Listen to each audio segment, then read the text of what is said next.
Hi, my name is Mhairi, and I'd like to walk you through our poster on gait classification in aged residential care.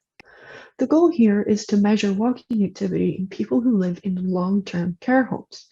This is important to not only understand their mobility and their mobility needs, but also to understand the impact of interventions and to track disease progression. The challenge is that people in this population often walk very slowly, have halting gait patterns, and rely on walking aids. This means that many conventional walking detection algorithms aren't suitable. So the aim of this work was to develop a walking detection algorithm specifically tailored for people living in long-term care homes. We used a single 3-axis accelerometer recording at 100 Hz that was attached with adhesive stickies to the 5th lumbar vertebra.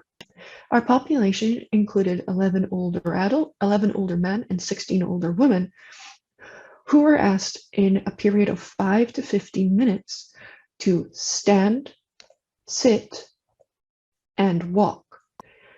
During this period of data collection, we either video recorded the participant as they did the activities, or a research associate walked behind them and noted down the time that they changed their activity.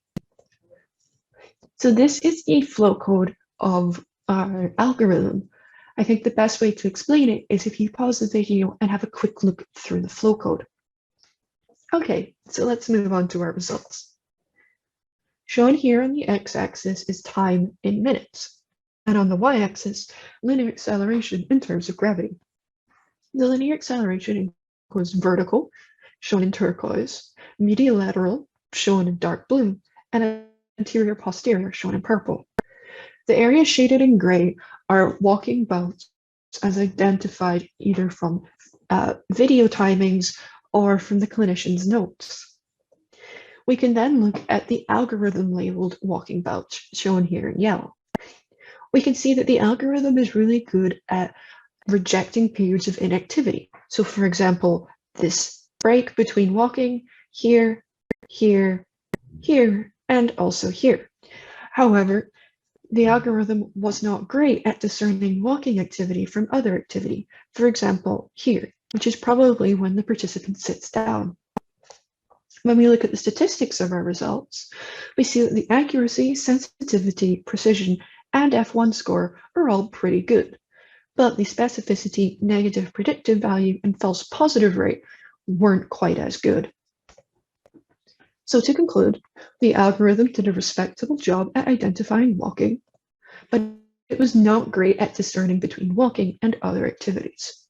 However, it was entirely independent of accelerometer orientation, and it was a very quick and computationally inexpensive algorithm to run. A limitation of this study was that the manual thresholds used in the algorithm caused issues in this population. Whereas they worked quite well for most subjects, there were a few subjects with whom this really caused an issue. We also found it was difficult to accurately record each change in activity in both real time by the clinicians taking notes and by video, which was due to synchronization difficulties. In ongoing work, we are building an algorithm which uses user-specific adaptive thresholding to overcome some of the difficulties that this algorithm has. So that was a really quick walkthrough of this poster. I hope you found it interesting.